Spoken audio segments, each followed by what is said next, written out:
For nearly 10 months, the Kremlin has denied what aviation experts, satellite data, and fragments of missile debris apparently made clear long ago that the Azerbaijan Airlines flight E190 J28243 was brought down by Russian air defense fire over the Caspian region on Christmas Day 2024.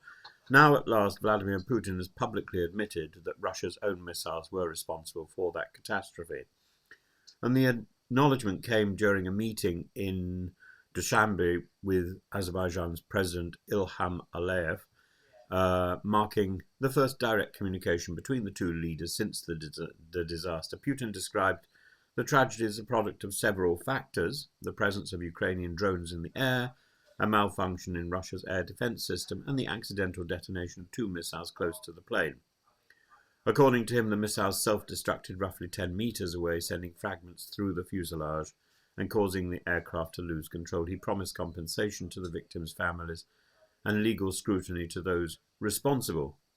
And this belated confession is remarkable not only for what it admits, but for what it seeks to obscure. Putin's account carefully divides blame between the Ukrainian drone incursion, a favourite Kremlin alibi, and technical failure, yet the essential fact remains: Russian missiles shot down a civilian airliner belonging to a country that was, until recently, one of Moscow's closest partners in the post-Soviet space. So, recalling the sequence, the plane took off from Baku, bound for Grozny, carrying 67 people, most of them Azerbaijani citizens, alongside Russians, Kazakhs, and a few others. Heavy fog in Chechnya forced the pilot to abandon 2 attempted landings, and on the 3rd, explosions were heard. Survivors later reported 3 loud blasts, followed by decompression and deployment of oxygen masks. Believing he'd struck a flock of birds, the pilot tried to divert to Kazakhstan, only for the aircraft to crash near Aktau, killing 38 people.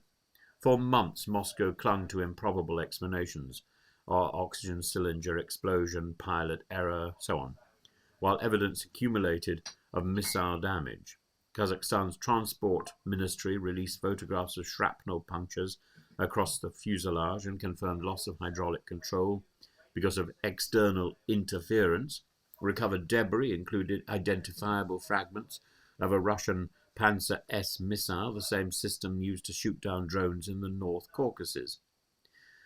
Diplomatic consequences were immediate and severe. Azerbaijan, once a careful partner balancing ties with both Moscow and the West, withdrew from a CIS summit, closed Russian cultural centers, expelled Kremlin-funded media operations. Public outrage in Baku was intense, not least because the incident exposed the reckless operation of Russia's air defenses inside crowded civil air corridors. Putin's apology to Aliyev now is more an act of damage control than contrition. His words, "I not only apologize but also express my deepest condolences," were designed to pacify, not enlighten. The invocation of Ukrainian drones is a transparent attempt to preserve the image of Russian victimhood. Even so, the admission has profound implications. First, it shatters Moscow's long-maintained pretense of infallibility in military operations. Since the full-scale invasion of Ukraine began, the Kremlin has attempted to portray its defences as precise, modern and impregnable. And this disaster reveals exactly the opposite: systems so jittery that a single misread on the radar can lead to the destruction of a civilian jet. Secondly, it underscores the fragility of Russia's relations with its neighbours. Azerbaijan, though not a NATO member, has been part of the delicate equilibrium of the post-Soviet sphere, economically tied to Russia, militarily wary of it, strategically independent. The downing of flight J28243 turned that equilibrium into mistrust. Third, it revives haunting historical parallels. The world remembers the Korean Airlines Flight 007 in 1983, and the Malaysia Airlines Flight MH17 in 2014, both shot down by Soviet or Russian weaponry, both followed by denial and disinformation. The same pattern is now replayed: an initial cover-up, then reluctant confession under international pressure.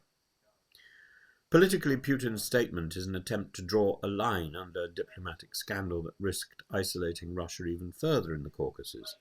Yet the timing suggests more than remorse. It suggests vulnerability.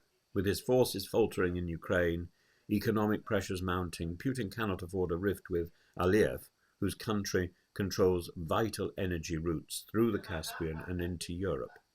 For Aliyev, accepting the apology without public fury may serve Azerbaijan's pragmatism, preserving stability and keeping Russian influence at bay, while retaining Western goodwill. Still, domestic anger in Baku remains, and the victims' families demand accountability, not symbolic words.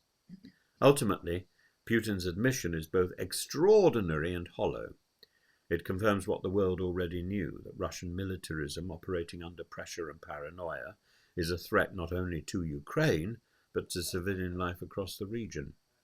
The tragedy of Flight J28243 will stand as another monument to that arrogance, a modern echo of past disasters born of secrecy, hubris, and contempt for human life. In the end, the most damning sentence in Putin's own words is his description of technical failures.